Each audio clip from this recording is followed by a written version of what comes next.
his supporters. The statements that have been made, the irresponsible statements that have been made. I saw Honorable Ishungwa talk about how Matiang'i can eat people. We have seen a lot of his supporters in his presence make statements that are extremely irresponsible and that the kind of statements that can actually divide the country. We are urging the Deputy President. First and foremost, he needs to call off his dogs. He needs to tell them off. We need to see him doing it. If he doesn't do it, as far as we are concerned, this is him who is speaking. When he goes after Matiang'i, who is actually an appointment of the president, the same president he keeps claiming is his friend and his boss, what is he telling us? If he has a problem with Matiang'i, if he has a problem with Kibisho, he can't come and tell us about it.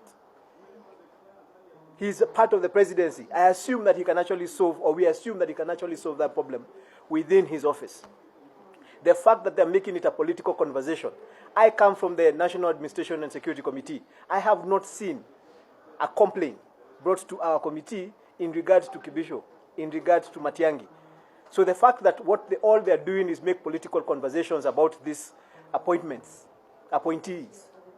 This is about doing politics. This is about dividing the country.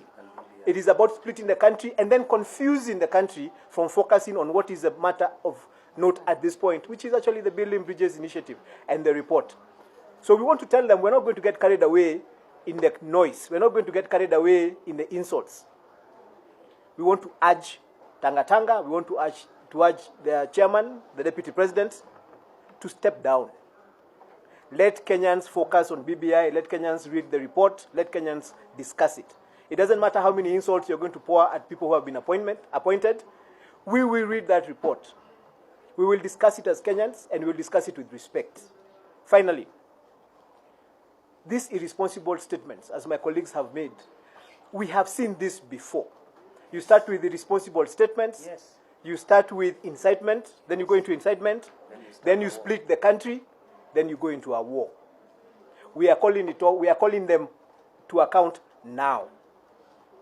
When a political leader stands in a platform and says, "Huyu ni mshenzi," what are you saying to the rest of the country?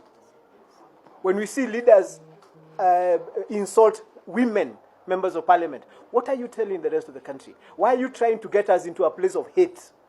Why are you trying to get us into a place of division? The president and the former prime minister, who were the people who were actually competing in 2017, have made peace. What is this you are fighting about? Who are you fighting on behalf of? So we as members of parliament are putting these leaders on notice, and we are telling them that as we move forward, we are going to hold you to account for every statement that you make. We will not allow statements to be made, incitements to be made, accusations like the ones we've just had, allegations against what happened to Kaiseri or what happened to Saitoti to be made, and then we don't question you. We are going to hold you to account.